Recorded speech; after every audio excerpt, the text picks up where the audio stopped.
ரேகாம் இவ சந்திர ரேகாம். சந்திரன் மேல ஒரு மெல்லிசா தூசி படிஞ்சா எப்படி இருக்குமோ அந்த மாதிரி இருப்பளோ சீதை.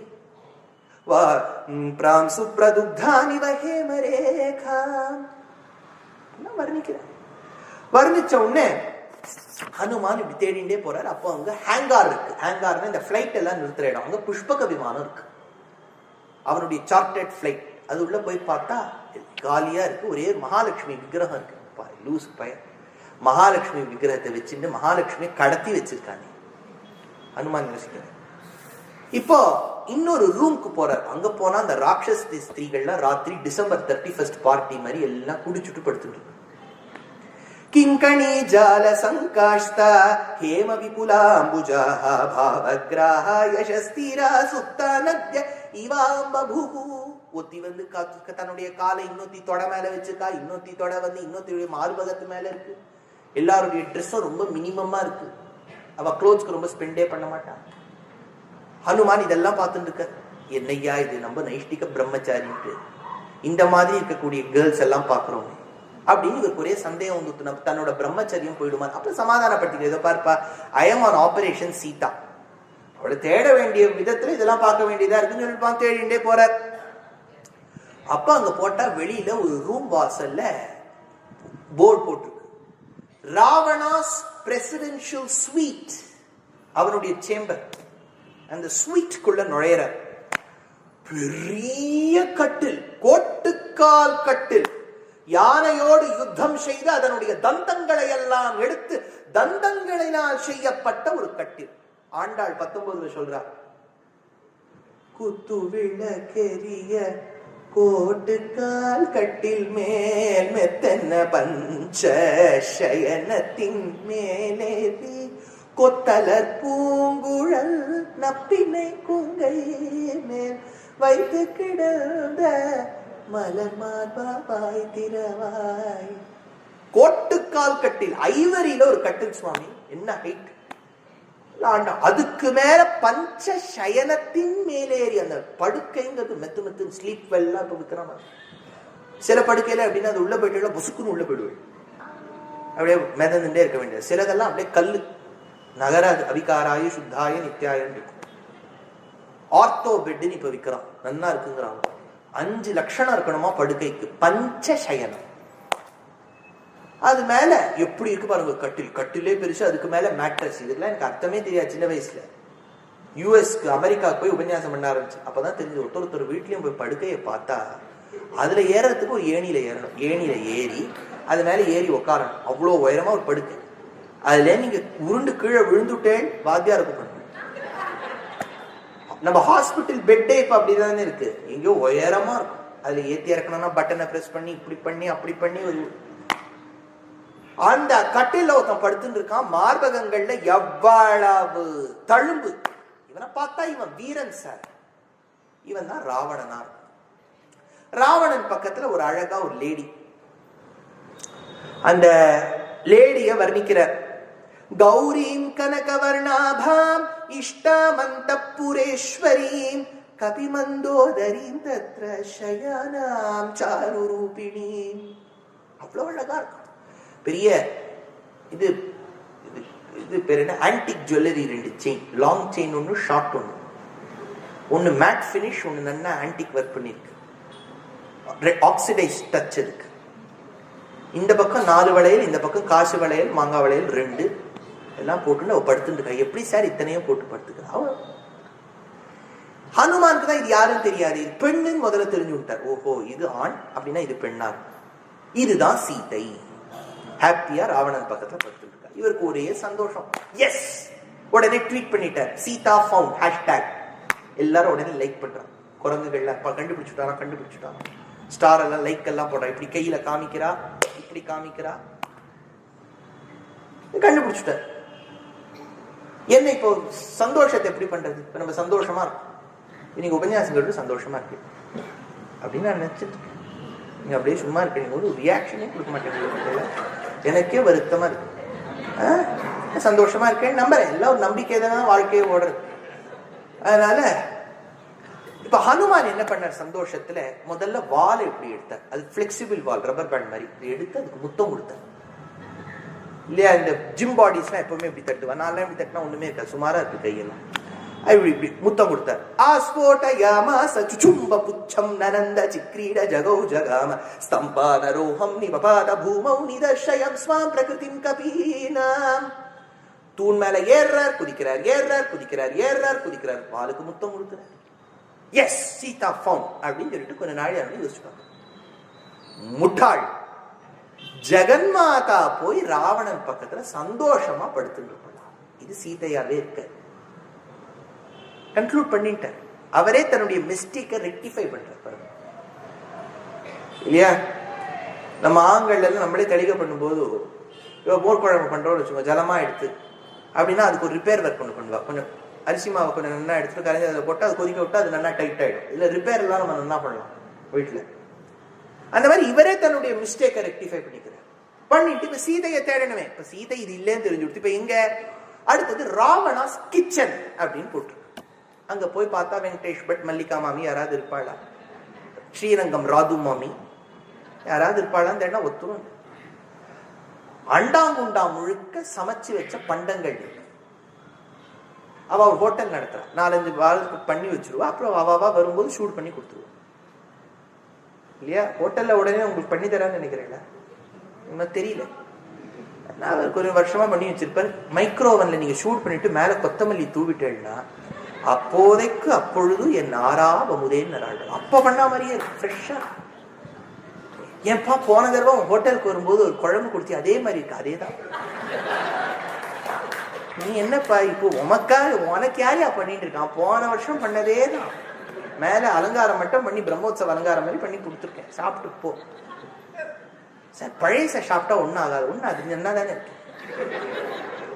அந்த மாதிரி இந்த இடத்துல நிறைய சமைச்சு வச்சிருக்கார் ராவணாஸ் கிச்சன்ல. அவர் என்னெல்லாம் சமைச்சு வச்சிருக்கான்னு பார்க்கலாம். எனக்கும் நான் தெரிஞ்சுக்கிறேன். மிருகாணாம் மகிஷாணாம் ச வராஹாணாம் ச பாகஷः. மிருகங்கள், மிருகம்னு சொன்னா மான், மானினுடைய ஃபிளஷ், வெனிசன்னு பேர். நான் நியூசிலாந்து போகும்போது அங்க பார்த்தேன், நிறைய பேர் அங்கெல்லாம் மான் மாம்சம் சாப்பிடுவாங்க. வெனிசன். மிருகாணாம் மகிஷாணாம் எருமை, வராஹாணாம் பன்றி, ரௌக்மேஷு ச விசாலேஷு பாஜனேஷ்வப்யபக்ஷிதான் ததர்ஷ கபிஷார்தூலோ மயூரான் குக்குடான்ஸ் ததா. மயூரான் குக்குடான்ஸ் தான். மயூரம்னா என்ன? மயில சமைச்சு வச்சிருக்கா. மயில ஏதோ பொரிச்ச கூட்டு மாதிரி பண்ணிருக்கா. இப்ப நம்ம ஹனுமான் என்ன சொன்னேன், மாம்சம் சாப்பிடுறது ஒண்ணு தப்பு இல்ல. அந்த காலத்துல சாப்பிட்ட வாடம் இருக்கா, இப்போ இருக்கா. ஆனா ஹனுமான் என்ன மாதிரி தெரிஞ்சாலும் அவர் தெரிஞ்சாலும் கொஞ்சம் நாளி ஆயிடுச்சுனாலே அவர் சாப்பிட மாட்டார், மாவளோட சாப்பிட்டு. அவர் மூக்க ஐயோ எங்கேயா இருக்கா, சீட்டை எங்கேயாவது ஒழிச்சு அவளை ஏதாவது பண்ணி வச்சிருக்கானா அப்படின்னு தேடிண்டே போறான். எங்கேயும் சீத்தையே கிடைக்கல.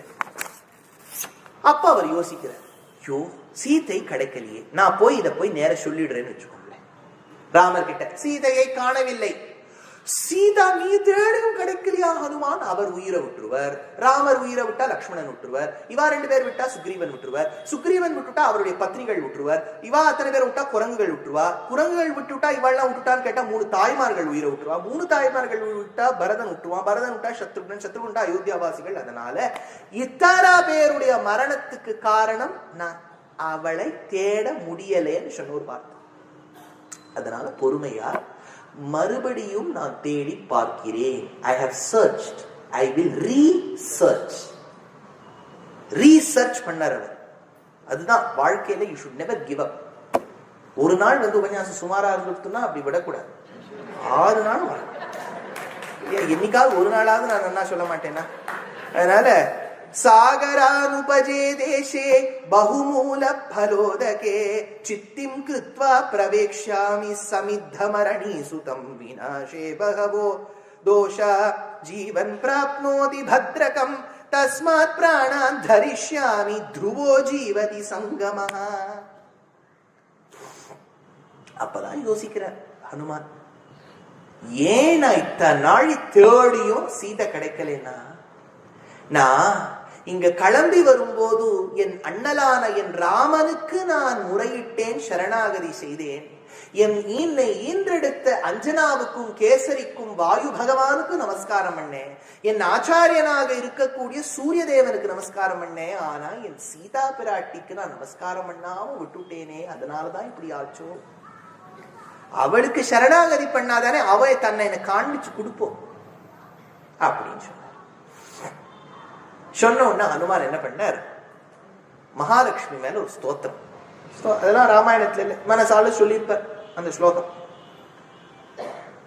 யஸ்யாம் யஸ்யாம் திஷி விஹரதே தேவி திருஷ்டிஸ்த்வதீயா தஸ்யாம் தஸ்யாம் அஹமஹமிகாம் தன்வதே சம்பதோகா யோகாரம்பத்வரித மனசோ யுஷ்மத் ஐகாத்யயுக்தம் धर्मं प्राप्तुं प्रथममिहये धारयन्ते धनायाम् उल्लास पल्लवित पालित सप्तलोकी निर्वाह कोरकितनेम कटाक्षलीलाम् श्रीरङ्गहर्म्यदळ मंगल दीपरेखां श्रीरङ्गराजमहिषीं श्रियम् आश्रयामः अंगम हरेः पुलकभूषणमाश्रयन्ति बृंहांगणेव मुकुलाभरणं तमालम् अंगीकृता किल विभूतिरपाङ्गलीला माङ्गल्यदास्तु मम मङ्गलदेवतायाः लक्ष्मीं क्षीरसमुद्रराजतनयां श्रीरङ्गधामेश्वरीं दासीभूत समस्तदेववनितां लोकैकदीपाङ्कुराम् श्रीमन्मन्दकटाक्षलब्ध विभवद् ब्रह्मेन्द्र गंगाधरां त्वां त्रैलोक्य कुटुम्बिनीं सरसिजां वन्दे मुकुन्द प्रियां प्रकृतिं विकृतिं विद्यां सर्वभूतहितप्रदां श्रद्धां विभूतिं सुरभिं नमामि परमात्मिकां वाचं पद्मालयां पद्मां शुचिं स्वाहां स्वधां सुधां धन्यां हिरण्मयीं लक्ष्मीं नित्यपुष्टां विभावरीं आदितीं चदितीं दीप्तां वसुधां वसुधारिणीं नमामि कमलां कान्तां क्षमां क्षीरोदसम्भवाम् अनुग्रहपरां बुद्धिं अनघां हरिवल्लभां अशोकां कण्णेदुर्क्कु अशोकवनं तेरियुது अशोका தாயார சொன்னா அசோகம் தெரியும். யோ இந்த இடத்தை நம்ம தேடவே இல்லையே. பறந்து பறந்து பறந்து மரம் மரமா தாவறார். ஜானகி சேட்ட பெட்டக தாவறார். தாயிரங்காவிடில் சேவுயிர் வாழுமோ சகல உலகிற்கும் நீ தாயல்லவோ அம்பா நீ இறங்க நீ இறங்கா எனில் புகழேதுன்னு அவர் சொல்றார். தாயார் சொல்றார் நீ இறங்கி வந்தாதானே நான் தெரியுமே. நீ இறங்க அவர் தேடிண்டே இருக்க. அப்படி சிம்சுபா விருட்சம் ஒரு விருட்சத்து மேலே கீழே பார்த்தார். முதல் தடவையா தங்கண்ணால சீதாவை பார்க்கிறார். எத்தனை நாள் தேடிண்டே இருக்காரு. யாரை தேடுறோன்னு எனக்கு தெரியாது. எத்தனை நாள் சீதையை பார்க்க இதுதான் சீதையை கண்டுபிடிச்சார். அதுதான் எப்படி கண்டுபிடிச்சார். ராமாயணத்துல அழகான ஒரு ஸ்லோகம். அவ கால மடக்கி குந்துகாலிட்டுன்னு உட்கார்ந்துட்டு இருந்தாலும் ஒரே பக்கமா பார்த்து இத்தனை நாள் அழுது அழுது அழுது அழுது அழுது கண்ணம் நீங்கி போய் கண்கள் சிவந்து போய் இந்த பக்கமெல்லாம் பட்டு போய் சோகமா உட்கார்ந்துட்டு இருக்காளா. எல்லாரும் தூங்குற சமயத்துல அவ மட்டும் விழித்து கொண்டு வடமேற்கு திக்கா பார்த்துட்டு இருக்காளா. அந்த பக்கம் தான் பாரத தேசத்துல ராமர் இருக்கார். ஏகஸ்த ஹிருதயா நூனம் ராமேவ அனுபஷ்யதி. ராமரை பார்த்துட்டு இருக்கா மாதிரியே தெரியும். அப்போ இத்தனை நாள் என்ன யோசிச்சார். முதல் நான் நேற்று உங்களுக்கு சொன்னேன், நீங்க ஞாபகம் வச்சுட்டு போய் ராமன் என்ன பண்ணாரு. ஹனுமான் கிட்ட மோதிரம் எது கொடுத்தார். ஏயா இந்த ராமன் எப்பா பார்த்தாலும் சீதையை நினைச்சுட்டு ஓன்னு அஷடு மாதிரி அழுதுட்டே இருக்க. சீதா இல்லைன்னா கீதா, வாணி இல்லைன்னா ராணி, கல்யாணம் பண்ணிட்டு கூடாதா, எதுக்கு இப்படி அழறாருன்னு அவர் எண்ணம். அதனால தானே ராமர் கொடுத்தார். இப்ப முதல் தடவையா சீதையை பார்க்கிறார். சீதையை பார்த்தோம்னு என்ன சொல்றாரு தெரியுமோ ஹனுமான். துஷ்கரம் கிருத்தவான் ராமஹா ஹீனோய தனயா பிரபு தாரயத்யாத்மனோ தேகம் ந சோகே நாவசீததி. என்ன சொல்றார் ஹனுமான். இப்பேற்பட்ட சீதைய பிரிஞ்ச அந்த ராமர் இன்னும் உயிரோட இருக்காருன்னா அவர் ரொம்ப கல் நெஞ்சம் படைச்சவரா. இன்னொருத்தர நானா தான் செத்தே போயிருக்கு. இந்த மாதிரி ஒரு வைஃப் பிரிஞ்சு முதல்ல என்ன சொல்றாரு, இந்த சீதையை நினைச்சுன்னு அழறாருனார். அப்படியே பார்ட்டி மாறிட்டார் இல்லையா.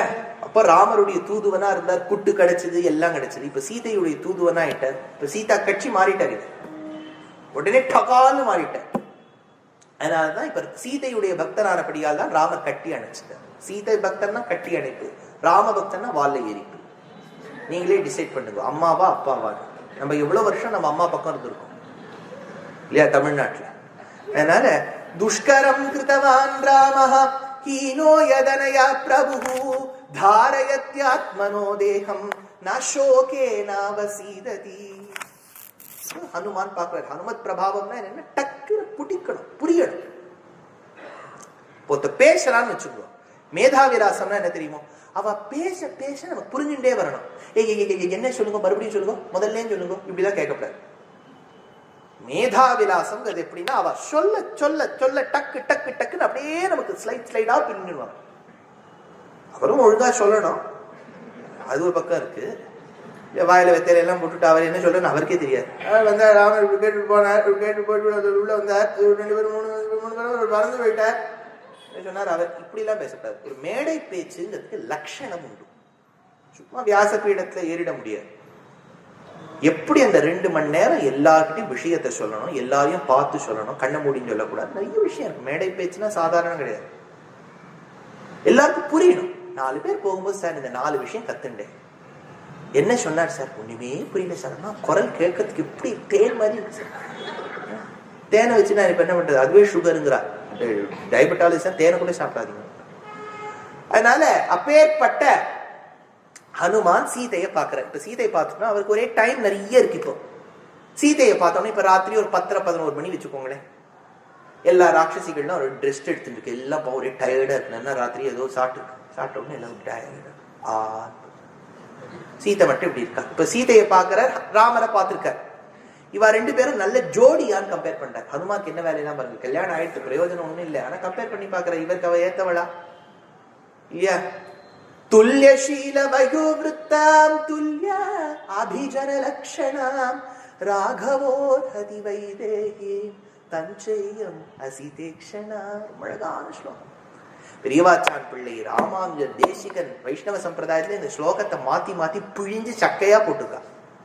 துல்லிய அப்படின்னா ஈக்குவல் அர்த்தம். துல்லிய சீல வயோவிருத்தாம், நான் அப்பொழுது பார்த்த ராமனும் இப்பொழுது பார்த்து கொண்டிருக்கக்கூடிய அவளுடைய சகதர்மச்சாரிணியா இருக்கக்கூடிய சீதையும் துல்லிய சீல குவாலிட்டிஸ்ல ஒரே மாதிரி இருக்கணும். ஹஸ்பண்ட் அண்ட் வைஃப் ஒரே மாதிரினா என்ன, கொஞ்சம் ஒத்து போனோம் இல்லையா?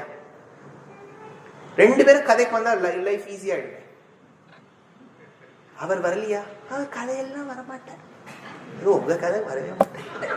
அதனால ஆத்திரியதான் இருப்பார். அவர் பண்ணி வச்சுட்டு வர வேண்டியதா இருக்கு. இந்த மாதிரி ஒத்து போகாம இருந்தா இந்த தகராறு இருக்கும். மாத்தியும் இருக்கும். மாமா வருவார், மாமி வராமையும் இருப்பார். 2 பேருக்கும் ஈக்குவல் தான். துல்லிய சீல வயஹா. ஹனுமான் சொல்றாரு 2 பேர் சீதா ராமரை பார்த்தா வயா ஏஜ் பார்த்தா ஒரே மாதிரி தான் இருக்கு. 6 வயசு வித்தியாசம். இவர் 12 கல்யாணம் ஆகும் போது அவளுக்கு 6. ஆனா ஹஸ்பண்ட் அண்ட் வைஃப் மாதிரி தான் இருக்கா. 2 பேர் லிப்ட்ல வரா, மாமா மாமி நமஸ்காரம், ரொம்ப நாள் ஆச்சு உங்களை பார்த்து. பொண்ணா? ஐயோ பொண்ணு இல்லை, என் பத்னி. அப்படி இருக்க கூடாது. ஏஜ் டிஃபரன்ஸ் இல்லையா? துல்யசீல வயோ விருத்தம். பிடிச்சிருக்கிறது பிடிக்காதது. கல்யாணத்துக்கு முன்னாடி போடுறா இல்லையா? எங்களுக்குலாம் அட்வர்டைஸ் பண்ணீங்க. எங்களுக்குலாம் வைஷ்ணவ சம்பிரதாயத்துல மேகசின்லாம் உண்டு. நரசிம்ம பிரியா, ரங்கநாத பாதுகா, இதெல்லாம் அட்வர்டைஸ்மெண்ட். கல்யாணத்துக்கு அதெல்லாம் மேட்ரிமோனியல் ஆட் பண்ணுவோம். 5-7 வீட் கம்ப்ளெக்ஷன். கோதுமையை பார்த்தா இவரை பார்க்க வேண்டாம். இவரை வச்சு என்ன வேணாலும் ரொட்டி கிட்டி பண்ணலாம். அதனால வீட் கம்ப்ளெக்ஷன், கிளீன் ஹேபிட்ஸ். அந்த அப்பா அம்மாக்கு நம்பிக்கை. அந்த பிள்ளைய நான் போய் அந்த ஊர்ல பார்த்துட்டு வந்திருப்பேன். அதோட கிளீன் ஹேபிட்ஸ் எனக்கு தெரியும் இல்லையா? ஜாதகம் இஸ் கிளீன். சுத்த ஜாதகம்ங்கிறது. சுத்த ஜாதகமா கிளீன் அர்த்தம் இல்லை, இது தப்பு. லக்னத்திலேருந்து 7ஆம் இடமும் 8ஆம் இடமும் கிரகம் இல்லைன்னா சுத்தம்னு பேரு. சுத்தம்னா ஒண்ணுமே இல்லைன்னு அர்த்தம். ஒண்ணுமே இல்லை சார், கிரகமே இல்லை ஒரு ஜாதகத்துல, அவனா பிரம்ம சிருஷ்டிலே இல்லைன்னு அர்த்தம். 7ஆம் இடம் 8ஆம் இடம் கிளீனா இருக்கிறதுனால வாழ்க்கையில ரொம்ப அன்எக்ஸ்பெக்டடா எதுவும் நடக்காது.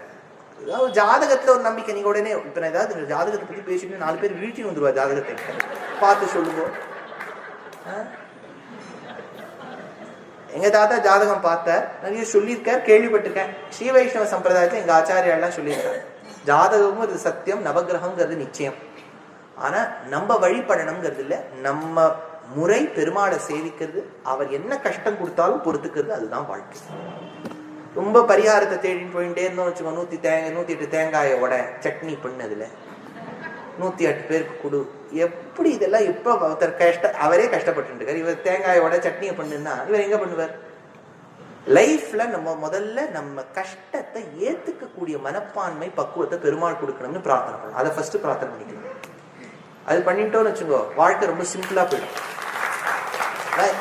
இப்ப நிறைய பேர் சொல்லுவா, இப்ப நான் ஏதோ நிறைய இந்த மாதிரி ஏதோ இடத்துல சொல்லிவிட்டேன், தப்பி தவறி போய் ஜாதகங்கிறது நிச்சயம் தான், ரொம்ப பரிகாரங்கள்லாம் பண்ண வேண்டாம். 4 ஜோசியர் எனக்கு கொலை மிரட்டலே எழுதிவிட்டார். நீர் எதற்கு இதெல்லாம் எங்க பொழைப்பில் மண்ணள்ளி போடுறீங்கிறாரவா? அவள் புரிய மாட்டேங்குது. இதே வாழ்க்கையை தானே நம்ம பெரியவா எல்லாம் ஒரு 150 வருஷத்துக்கு முன்னாடி வாழ்ந்தா. அவளுக்கும் லைஃப்ல கஷ்டம் வந்திருக்கும் இல்லையா? அவ என்ன 108 தேங்காயா உடைச்சுட்டு இருந்தா? இந்த 6 க்ஷேத்திரங்களுக்கு போங்கள். கார்த்தால நீங்க 3 மணிக்கு ஆரம்பிச்சு ராத்திரி 9 மணிக்குள்ள இந்த 6ஐயும் முடிச்சுட்டேன்னா உங்களுக்கு கஷ்டம் போயிடும். பாவம் ஓடுறாரு. அப்பெல்லாம் அந்த காலத்துல நம்ம பெரியவாள்லாம் தன்னோட கிராமத்தை விட்டு அடுத்த கிராமம் போறதுக்கே பணம் இருக்காது. அவளுக்கு கஷ்டம் இல்லையா? கஷ்டம் போக்கினால கோவில்களுக்கு போகணும், பெருமாளை சேவிக்கணுமே ஒழிய ரொம்ப நம்ம ஸ்குவீஸ் பண்ணிட்டு இது போனா அது போயிடும், அது போனா இது போயிடும், இப்படிலாம் சாஸ்திரம் சொல்லவே இல்லை. ஞாபகம் வச்சுக்கோ. வாழ்க்கையில கொஞ்சம் நம்ம மெச்சூர் ஆகணும். நமக்கு லைஃப்ல கஷ்டம் இருக்கு, சொல்றவாளுக்கு கஷ்டம் இல்லையா? கேட்கறவாளுக்கு கஷ்டம் இல்லையா? இல்லையா? சொல்றவா எல்லாரும் அப்படியே ஹாப்பியா சொல்லிட்டு இருக்காங்க. எங்களுக்கும் லைஃப்ல கஷ்டம் இருக்கும் இல்லையா? உங்களுக்கும் இருக்கு. ஆனா ஒரு மனிதனுக்கு எப்பவுமே தனக்கு கஷ்டம் வரும்போது தான் தான் உலகத்திலேயே கஷ்டப்படுற மாதிரி நினைப்பது.